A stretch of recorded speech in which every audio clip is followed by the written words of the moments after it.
Bienvenido a Yorian Audiolibros.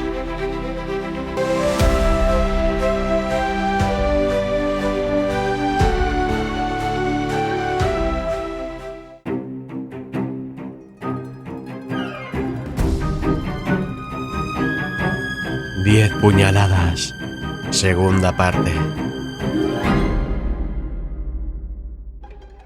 ¿Cómo comenzar este angustioso relato? ¿Cómo narrar mi caída en desgracia, convirtiéndome en un maldito, haciéndome repugnante a los ojos de Dios? ¿Debería hacerlo con un grito del alma o con palabras ponzoñosas? Pero, ¿acaso, a pesar de todo, poseo la maldad suficiente para imbuir al lector de la terrible ponzoña digna de mi obra? ¿Acaso conservo todavía un alma que solo por bondad se me otorgó?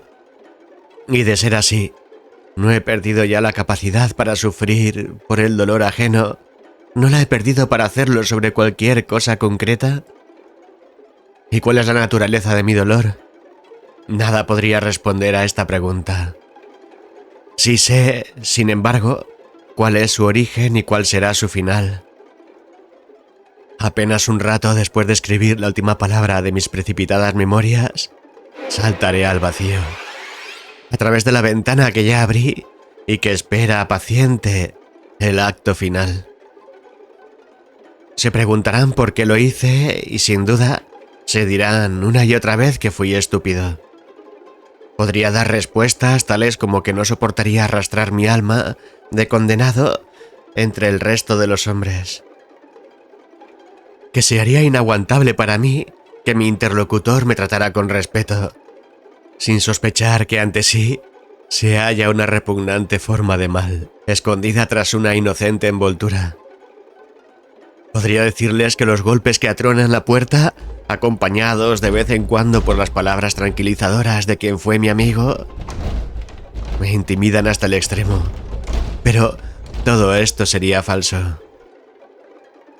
No me conmueve el dolor del que soy responsable, ni me avergüenza mi existencia, ni siento miedo ya.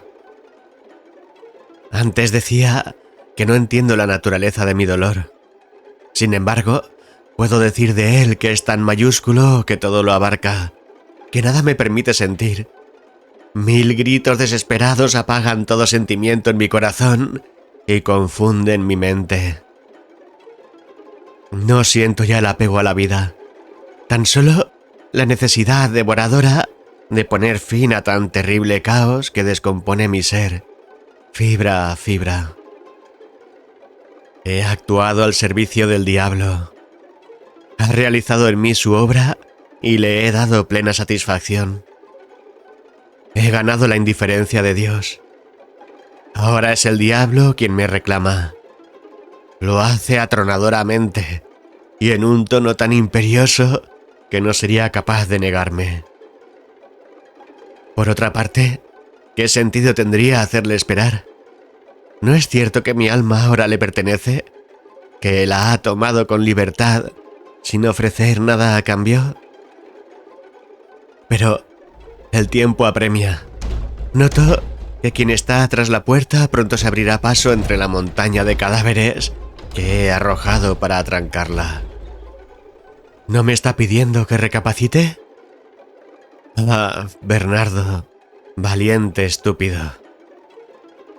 Tan solo hace unas horas estábamos en la cafetería los dos, formando parte de un cuadro muy diferente a este.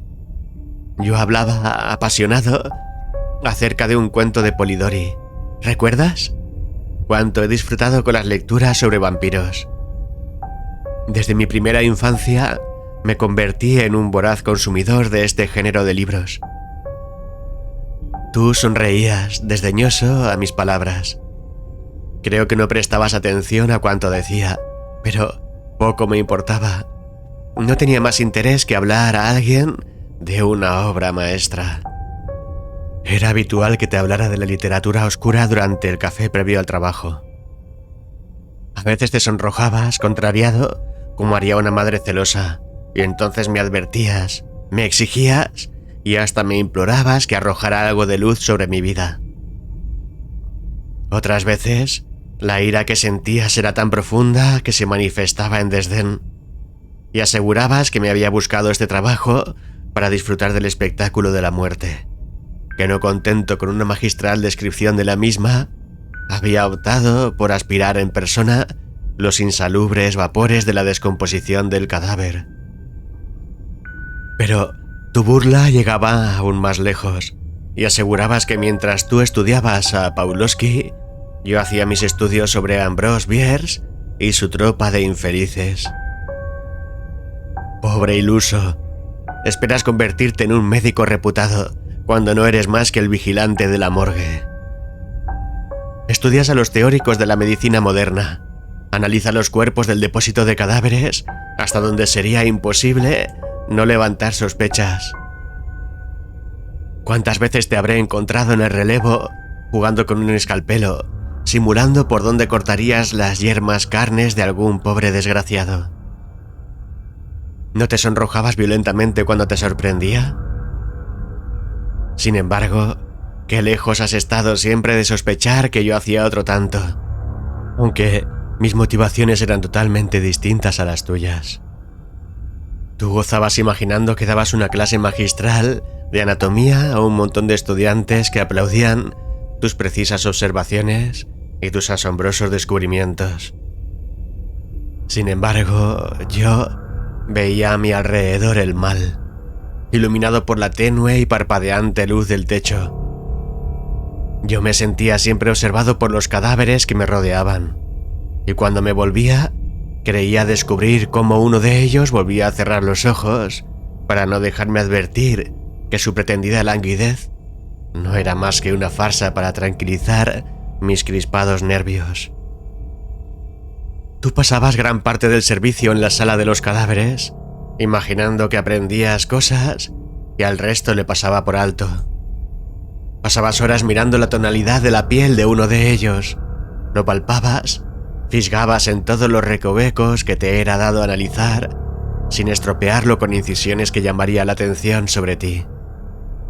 Y cuando llegaba algún muerto con terribles heridas y mutilaciones, alegría de las alegrías. Esas pocas horas que pasabas junto a él, estallabas en inmorales explosiones de júbilo. Te sentías muy perspicaz con la bata blanca que traías cada día en tu mochila. Cuando te hacía ver que jamás serías médico, que para eso tendrías que estudiar largos años en una carrera que no eres capaz de pagar, ni aún manteniendo tan paupérrimo empleo, replicabas con desdén que tu hora llegaría sin aclarar más. ¿Qué creías? ¿Que algún día te sorprendería un cirujano en tus furtivos estudios y asombrado ante tu perspicacia y tu destreza haría que el hospital te contratara? ¿O acaso considerabas estas como las prácticas que harían posible una fulgurante carrera cuando te fuera posible estudiar? En cuanto a lo primero, solo el oprobio y la fatalidad te recibirían. Y a lo segundo, ¿acaso crees que algún día podrías pagar la carrera? Y aunque lo hicieras, ¿no crees que un estudiante de medicina debe estudiar todas las horas del día? Permite que te diga que tu inteligencia es cuestionable y tus observaciones y teorías absurdas. ¿Acaso esperas alcanzar el conocimiento de la ciencia moderna mediante una base y una capacidad de observación medievales? Ya puedo verte con tu bata blanca aplicando sangrías a tus pacientes. Date cuenta de que eres un ser de baja extracción.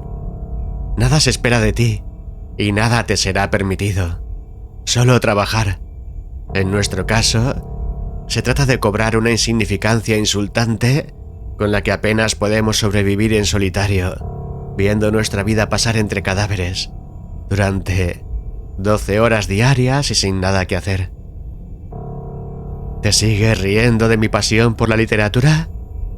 Tú hiciste el servicio militar como yo, a los 18 años. No estudiabas porque, como en mi caso, era muy necesario el dinero en tu casa. Fuiste destinado a 800 kilómetros de tu hogar, y esto apenas te dio tiempo para ver a tu familia y a tu novia durante 9 meses. ¿Recuerdas a Beatriz? ¿Cómo no? la dulce y bella Beatriz. Beatriz la eterna. No fuiste arrancado de los tuyos en ese momento en que empiezas a conocer a tu amada y todo son esperanzas, sueños y alegrías. En la flor de la juventud, en el amanecer del primer amor. ¿No era también el momento en que los temores son tan vívidos y tan dolorosos? El momento en que la incertidumbre de si aquella a la que amas será tu amor eterno. De si aquel brillo especial en su mirada te acompañaría toda tu vida, o será algo efímero y el viento se llevará consigo la alegría. ¿No fue, por tanto, tu periodo militar tan duro que las lágrimas inundaban tus ojos cada día, desde el primero hasta el último? Cada mañana, al despertar, cada noche al acostarte, cada vez en definitiva que dedicabas un pensamiento a tu amada Beatriz. ¿Y no era la opresión de la incertidumbre en tu pecho tan violenta y cruel que te provocaba taquicardias? ¿No te parecía la vida entera un disparate y tu trance el preámbulo a la fatalidad? ¿Y acaso no lo fue? ¿Acaso te esperaba tu amada cuando regresaste? En lugar de ella, ¿qué estaba esperándote aquella tarde en la estación, sino el olvido, la tristeza y el comienzo de una vida de abnegación hacia tu propia supervivencia? De emplearte en todo aquello que repugnara a los demás para sobrevivir. Y a pesar de todo, el médico al que admiras hizo servicio militar con 25 años, con su recientemente estrenada carrera tras de sí, y lo hizo en las milicias universitarias. El sistema hizo que aquel no se mezclara entre la zafia muchedumbre como tú más de 3 meses. Tras esto, 6 meses más de instrucción, pero no bajo la lluvia, agazapado en un árbol como tú, sino en escuelas militares donde acabaría siendo general. Él hizo los 9 meses de servicio, distribuidos en 3 estancias de 3 meses cada una, que empezaban cuando él quería y en un cuartel a no más de 10 kilómetros de su casa. Además, no tenía necesidad económica y su panorama personal era muy estable. Sin embargo, ¿qué no sufriste tú, alma sensible? ¿Es menos merecedor del arrullo amoroso de una madre aquel que no la tiene? Del mismo modo, ¿éramos menos merecedores nosotros de la felicidad por carecer de poder? ¿No te das cuenta de que nunca serás médico porque ellos fueron seleccionados para prosperar antes siquiera de concebir el deseo de serlo? ¿Que ya desde el principio habías sido apartado rudamente del progreso? ¿No te das cuenta de que no te espera más que el fracaso? Ahora mírate, un completo cretino, un loco al que la sociedad daría la espalda si supiera de tus rarezas. Tú juegas con el escalpelo, yo amo la literatura gótica. Ambos estamos perdidos, pero consuélate, pues cuando conozcas la naturaleza de mi locura, te sentirás incluso reconfortado. Tú pasas casi todo el tiempo en la sala de las marionetas, como me gusta llamarla, cuando estoy en mi casa, relajado. Pero ahora, ¿qué más da? Puedo utilizar ya esta terrible frase incluso aquí, ya que mi destino no puede torcerse más, ya que mi alma está tan irreparablemente dañada que ya nada temo. Como decía, tú pasas todo el tiempo posible allí. Me atrevería a decir que ni siquiera por vocación, sino más bien por agarrarte a una delirante esperanza de abandonar tu triste posición y tu infelicidad. Te reconforta sentir que podrías ser el dueño de tu destino y no una triste criatura olvidada de Dios, apartada de la felicidad. Mis motivos, sin embargo, son muy distintos. Yo me siento en el puesto de vigilancia con un libro entre mis manos, pero si este no es capaz de absorberme por entero, hasta hacerme olvidar el lugar en que me hallo, imagino que he oído un ruido tras de mí y miro al umbrío pasillo que conduce hasta la sala de las marionetas, pero nada veo. Y sin embargo, ¿No percibo movimientos furtivos allá donde la tiniebla es más densa? La idea de verme sorprendido por la espalda se me hace tan angustiosa que ya apenas consigo apartar la mirada del oscuro pasillo. Pero es este tan tenebroso y tan despojado de calidez que incluso creo percibir sonidos de pisadas que se acercan hasta mí.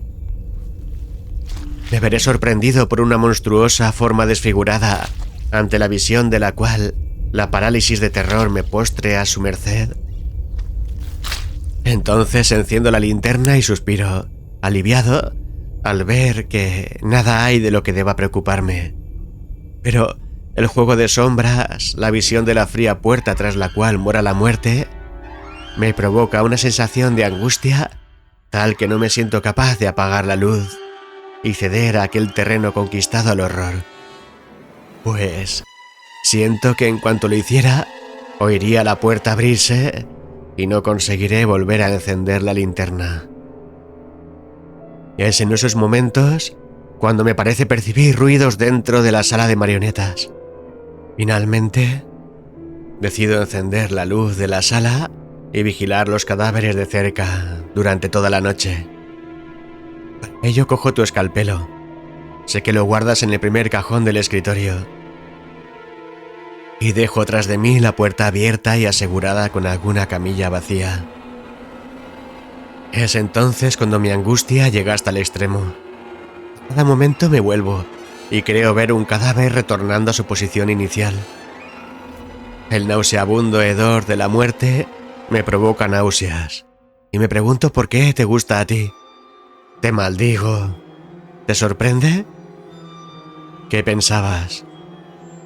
Te maldigo por disfrutar de lo que yo tanto detesto, por cubrir el turno de día, por no ver lo que veo yo, porque tu sangre no se hiela en tus venas ante el bizarro espectáculo de la muerte. Me pregunto si, antes de examinar un cadáver, incorporas al resto para figurarte que son tus estudiantes. Y entonces te maldigo doblemente por atreverte a tocarlos. Sostengo el escalpelo con tal fuerza y durante tanto tiempo que las venas hinchadas de mi brazo adquieren un tono morado. Espero las primeras luces del día, pero este no parece llegar jamás. Cada minuto de cada noche de mi vida se convierte en una pesadilla indescriptiblemente vívida, atroz, terrible. Por fin llega el alba, y mientras salgo de aquella habitación maldita para colocarme bajo la protección de la luz, pienso con alivio que he sobrevivido otra noche en aquella maldita habitación. Pero durante los primeros momentos del día, cuando la imaginación te proporciona los peores temores, es el movimiento de las sombras lo que hace que, ya en el pasillo, de vuelta a mi puesto, me parezca ver sentado en mi silla un mutilado cadáver que me observa con fría mirada. Entonces, doy la espalda por primera vez a la habitación de la muerte, y es tal mi terror que no puedo más que correr hacia mi puesto, mientras pugno por sacar la linterna de mi bolsillo y encenderla, enfocando hacia la silla, sin gritar. Después, como cada mañana y cada noche, nos vemos en la cafetería. Tú hueles a jabón y yo arrastro conmigo el acre olor del inicio de la putrefacción. Me marcho aliviado, pero despreciándote en secreto, cada vez más. Si disfrutas tanto con tu pasatiempo prohibido, ¿por qué no pides el turno de noche?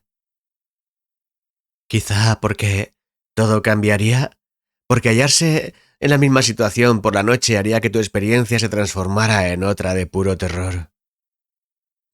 Ya solo el olor del hospital me provoca náuseas. Está este lleno de matices que sugiere en nosotros las más terribles enfermedades. Quizá nos repugne porque nuestro cuerpo, reconociendo el peligro que encierra lo que provoca, nos empuja a escapar de allí, o al menos a permanecer el menor tiempo posible. ¿Algún sitio es más desagradable que un hospital, salvo un cementerio? ¿No es esto así porque ambas cosas son heraldos de nuestro terrible destino? Pero, ¿es realmente el olor lo que tanta molestia nos causa? ¿O la percepción del sufrimiento a través de algún sentido tan sutil, tan escondido y tan poco desarrollado que apenas podemos intuir su existencia, sin tener la sensación de ofender a la razón? Yo sueño como tú. Pero mi sueño no es llegar a ser médico reputado. Mis ansias son más sencillas, y todas pasan por escapar de este lugar. No importa cómo, no importa dónde, aunque eso era antes. ¿Qué me queda ahora, sino la certidumbre de mi desgracia y mi fin? Esta noche fue distinta a las demás. Esta noche ha ocurrido algo que ha desencadenado la insana energía que creamos en este lugar y ahora se abate sobre nosotros. Sí, amigo, sobre ti también. ¿Aún no lo entiendes? ¿Todavía piensas que me harás entrar en razón y que abriré esa puerta antes de que nadie sea testigo de nuestra maldad? Me irritaste verdaderamente en el café. ¿Cómo te atrevías a hablarme como si fueses un médico y yo tan solo un aspirante? Cuando tu ignorancia te sobrepasa, cuando mis anhelos no podrían ser más lejanos. ¿Cómo te atreviste a despreciar lo que estaba contándote acerca de Polidori y mi pasión por la literatura en general? ¿Crees acaso que sabes más de medicina que yo de literatura solo porque has estado jugando a sentirte importante? Piénsalo, no eres importante, pues no importas a nadie, como yo. Por eso languidecemos día tras día en un lugar tan alejado de la felicidad como este. Somos los olvidados, los desesperados. Me pregunto si todo el que se halle en nuestra situación está igualmente loco. Si acaso la cordura existe o es una invención romántica, como en su día dijeron del amor los infelices. Quizá la cordura sea tan solo una excusa argumentativa para poder tachar de loco al prójimo. ¿Qué es locura? ¿Aquello que nos diferencia del resto de la humanidad? ¿No es en ese caso una manera de castigo sobre el que, no aceptando las normas humanas, establece las suyas propias? ¿Hay alguna persona que cuando no se sienta observado no mantenga actitudes por las que sería tachado de loco?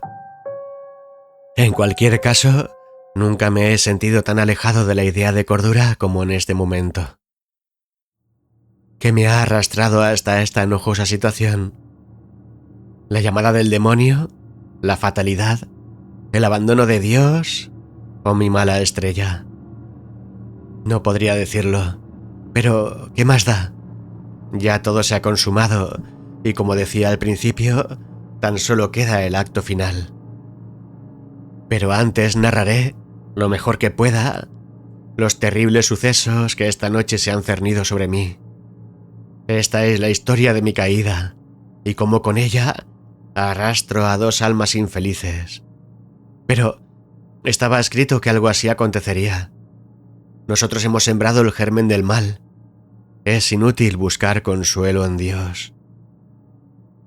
¿Acaso no obtuvimos lo que buscamos? Ahora siento que el diablo me llama. Y es tan terrible.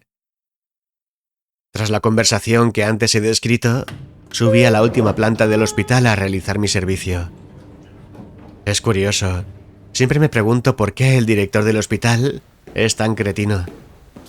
Cabría pensar que la morgue debía hallarse en el sótano, pues a nadie le gusta que la muerte les haga el paso. Todos nos avergonzamos de las mortajas. Nos sentimos amenazados por ellas. Las ocultamos. Las arrastramos hasta los rincones más oscuros de la humanidad. Sin embargo, ¿qué idea feliz inspiró al director para instalarla en la última planta? He oído decir que cuando se construyó el hospital, se excedieron en la edificabilidad consumida, en el equivalente a casi la totalidad de un piso, y que por ese motivo solo se dio permiso para emplear una pequeña habitación en la última planta. ¿Hay prueba más clara de que la locura es popular y por lo tanto está al alcance de todos? Cierto es que no soy nadie para quejarme, pero ¿no me atribuye de derecho lo que estoy a punto de consumar? Decía que la planta está casi vacía, lo cual imbuye a mi trabajo de un aspecto más tenebroso. Cuando se abre la puerta del ascensor en la planta 10ª, me siento engullido por la soledad. Si bien parece que no puede utilizarse el resto de estancias, es cierto que, de algún modo, sí se emplean. Todas las puertas están cerradas bajo llave, y aún es un misterio para mí lo que ocultan. Pero sé que en una de ellas son depositados los efectos personales de los cadáveres, hasta que alguien los reclame. A veces, en los momentos en que la soledad de la noche empieza a hacer mella en mi ánimo, entro en esa habitación en busca de pequeños tesoros. ¿Lo sospechabas? Igualmente sé que tú también lo hacías, pues algunas noches faltaban objetos que la noche anterior sí estaban. Valiente médico. Al menos yo soy honesto conmigo mismo.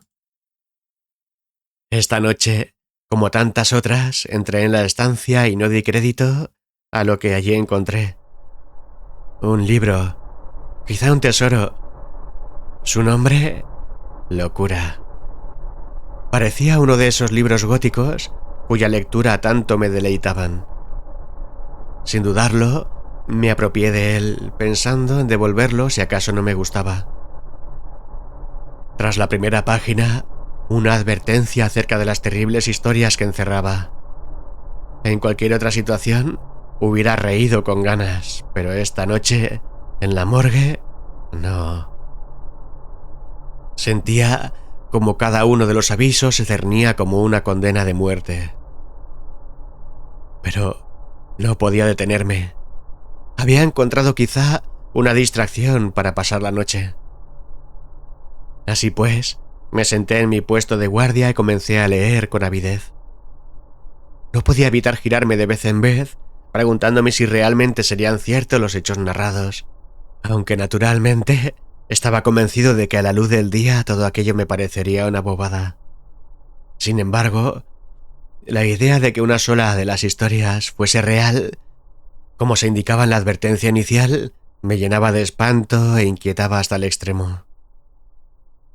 Intentaba leer despacio, para tratar que la lectura durara el mayor tiempo posible. Aquel libro no conseguía que me sintiera en otro lugar, sino, muy al contrario, hacía que la tensión que sentía se intensificara, haciéndome consciente en cada momento de los peligros a los que mi alma estaba expuesta. Sin embargo, me sentía incapaz de detener la lectura, así que, sin descanso, llegué al final, donde hallé el desconcierto. El último capítulo no estaba escrito. Se titulaba 10 puñaladas. Examiné con todo cuidado el libro, pero no había sido arrancada ninguna hoja. Sencillamente, el contenido del capítulo no existía. Pensé que se trataba de un fallo de impresión y lo dejé abandonado sobre la mesa. Fue ese el momento en que mis temores se intensificaron hasta el extremo. Casi podía sentir cómo la atmósfera se intensificaba a mi alrededor, cómo la muerte abandonaba el submundo para llegar hasta mí y acudía ante ella. Ya he explicado antes cómo prefiero mirar a la muerte cara a cara, antes de imaginarla llegar entre las sombras, excitando mi imaginación y mortificándome. Abandoné mi puesto de guardia y entré en la habitación de las marionetas, como siempre, con tu escalpelo en la mano. La atmósfera, ya de por sí lúgubre y terrible, con el hedor de la muerte y la mortecina luz parpadeante del techo, intensificaba su influencia sobre mí hasta el extremo, pues aquella vez no encontraba el terror al entrar, sino que lo llevaba conmigo. Como siempre, vigilaba cada cadáver desde el centro de la habitación. Como siempre, aquellos en los que centraba desesperadamente mi atención parecían volver a su posición original desde otra más grotesca y tan fuera de lugar que, de no ser así, sentía que caería aterrado y estaría a merced de algún mal de naturaleza desconocida y terrible.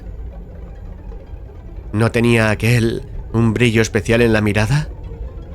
Oh cielos, Como cada noche, me juraba una y mil veces que aquella sería la última. Y como siempre, estaba tan convencido de ello que no veía motivo de continuar torturándome más. Iniciaba mis preparativos para marcharme. Primero saldría de aquella inefable habitación. Después, dejaría el escalpelo en el cajón y caminaría poco a poco y sin volverme, tratando de no ser víctima de un ataque de histeria, midiendo mis pasos, uno detrás de otro, para que estos no se adelantaran cada vez más, hasta ponerme en fuga y en un estado de terror tal que no me permitiera esperar pacientemente al ascensor. Lucharía contra mi imaginación, que me mostraría, sin duda, 1001 formas de terror tras la puerta que se abriría ante mí, y finalmente entraría, pulsaría el botón B, pegaría mi espalda al fondo del ascensor, vigilando con ansiedad la tenebrosa sala que dejaba atrás, apretando los dientes, tratando en vano de que ese gesto acelerara el mecanismo de la puerta para que el mal adoptara la forma que adoptara, no pudiera darme alcance en aquellos terribles instantes. Tras esto, la libertad, la gente, la vida, mi casa, la ducha y el descanso. Mañana buscaría otro empleo. ¿No habrá algo para mí? Pero, como cada noche, mis pies no abandonaron el lugar. Quizá porque sabía lo mucho que necesitaba el empleo. Quizá porque una vez dentro no me atrevería a dar la espalda a aquella habitación hasta el alba. O porque de hacerlo, mi pretendido paso firme y cuerdo se convertiría en una alocada carrera sin sentido. De repente, un terrible grito a mi espalda me sacó de mi abstracción. Me sentí violentamente arrastrado a la locura. ¿Qué pasaba? Aquello no podía ser cierto. Me volví y ante mí, uno de los cadáveres se incorporaba entre convulsiones y gritos. Su mirada, vacía, helada, maligna y terrible, me hacía comprender que no moraba alma alguna en su cuerpo. Temí que el resto hiciera lo mismo y me sentí a punto del desmayo, pero no corrí. Tampoco quedé paralizado. Quizá algún instinto ancestral y oculto, de cuya existencia no sospechaba, me empujó como el animal salvaje a través del camino de la ferocidad más absoluta. Me sentí cegado de terror. Tenía el escalpelo en la mano. No pensaba. Mi mente se había cerrado para mí, quizá para siempre. Salté blandiendo mi arma hacia aquel engendro del mal, mostrando un coraje en el que no creía. Desgarré su mejilla con un certero golpe. La herida sangraba abundantemente, pero no pensaba. Antes siquiera de sentirme horrorizado ante el espectáculo de la sangre, había cercenado su garganta con otro golpe. Aquel ser, animado de forma tan antinatural, estiró sus manos hacia mí, pues yo era su presa natural, pero con otro golpe seccioné 2 de sus dedos. La sola idea de que tras de mí se diera un espectáculo similar me llenaba de desesperación, hasta el punto de que, a partir de ese momento, emplearía todo mi empeño en acabar con mi enemigo en cuanto antes. Si es que de alguna manera es posible aniquilar a un cadáver animado. Centré mis esfuerzos en hundir el alma en el corazón, pero tras 4 golpes infructuosos, me convencí de que, con un cuchillo tan pequeño, jamás llegaría hasta allí. Golpeé su garganta 3 veces más, y cuando me quise dar cuenta, aquel engendro del infierno permanecía nuevamente inmóvil. Me volví de un salto, esperando salir al encuentro de nuevos enemigos, pero la quietud en la sala era absoluta. Volví de nuevo sobre mi enemigo y esperé a que tratara de incorporarse de nuevo. Ahora estaba preparado, y cuando lo hiciera, volvería a golpear su garganta una y otra vez, hasta ganar nuevamente su parálisis. Pero no se movía. ¿Estaba mortificándome? ¿Acaso tras su mueca de horror no había oculta una sutil sonrisa? Había sangrado abundantemente llenando la habitación de un olor desagradable, metálico. Me sentía mareado. Esperé durante horas hasta que su tez, ligeramente sonrojada, volvía a adquirir el tinte cadavérico de antes. Había mantenido la tensión en el puño en el que blandía el arma durante tanto tiempo que me sentía entumecido y empezaba a perder mi capacidad de respuesta. Quizá es lo que él esperaba de mí. Sentía cómo, en el fondo de sus desorbitados ojos, moraba, si no una vida, sí al menos una voluntad tan negra y tan maligna que me hacía palidecer más si cabe. Tomé la decisión de adelantarme a un nuevo horror ante el que no sentía seguridad alguna de salir nuevamente victorioso. Corté violentamente su cabeza y la arrojé lejos de mí. Ahora nada tenía que temer. O quizás sí. Permanecí vigilante, hora tras hora, hasta que empezó a despuntar el alba. Y ni aun así me atrevía a volver la espalda a quienes sentía que me acechaban. Oí un ruido a mi derecha. Me volví violentamente a tiempo de ver cómo la puerta se abría. Pensé lanzarme sobre ella, pero me sentía exhausto, y me limité a adoptar una postura defensiva. Y fue grande mi sorpresa y mi alegría cuando te vi allí de pie, con el rostro desencajado por el horror, al comprobar que había hecho aquello que tú no te habías atrevido a hacer. Jamás sentí tanta alegría al verte.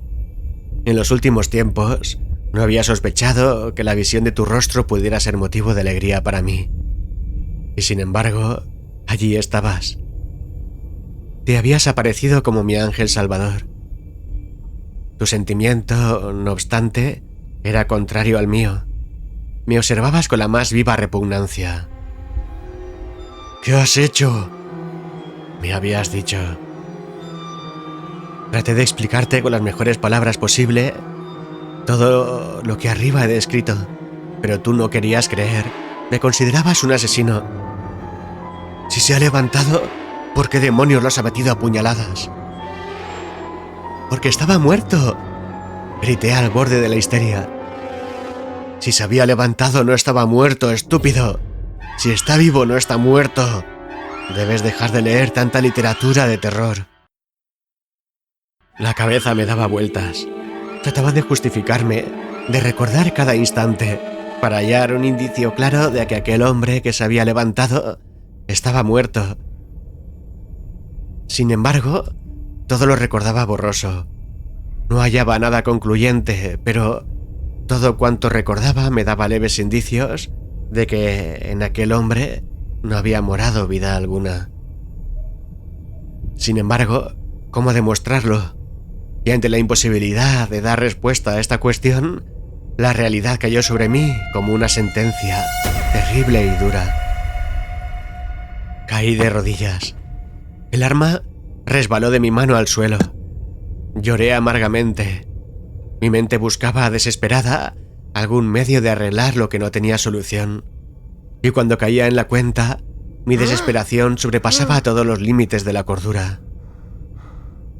Apareciste nuevamente con la bata blanca. ¿También se ha vuelto loco?, pensé. Cogerá a su vez el escalpelo y dará rienda suelta a sus más íntimas fantasías. Ahora que está todo perdido, voy a llevarlo a la planta incineradora. Ayúdame a cubrirlo. Espabila. Espero que no me hagan preguntas o estaré perdido. Si todo sale bien, a mi vuelta, limpiaremos todo esto. Después te irás a casa y yo contigo. Me sentiré indispuesto, de modo que alguien de la empresa me sustituirá. Y así, el cadáver habrá desaparecido cuando ni tú ni yo hiciéramos guardia. Sospecharán de él, le investigarán y no hallarán nada. De nosotros, sin embargo, no sospecharán. Llevamos demasiado tiempo trabajando aquí. Desapareciste con la camilla. Me sorprendió la rapidez con la que habías urdido el plan. Quizá ya lo tenías todo previsto. Quizá esperabas hacer algún día tu propia disección. Estamos perdidos los dos. Como decía al principio, el diablo me llama. Ahora es suya mi alma. ¿Para qué hacerle esperar? Perdóname, he reído como solo un condenado a muerte es capaz de hacerlo. Debo de haberte dejado helado, pues has enmudecido y por un instante has dejado de golpear tan contumazmente la puerta. Ha sido cuando me implorabas que te dejara entrar porque has llegado demasiado lejos en el asunto y de no limpiar todo esto te verás perdido. ¿Qué no será de ti cuando salte por la ventana que espera paciente mi aparición final? ¿Podrás reaccionar con la suficiente presteza para limpiarte? ¿Podrás limpiar la habitación, deshacerte del escalpelo, de tu bata blanca y desaparecer? Yo creo que no. Quizá cuando acabes de leer esta nota sea demasiado tarde para todo eso y decidas reunirte conmigo.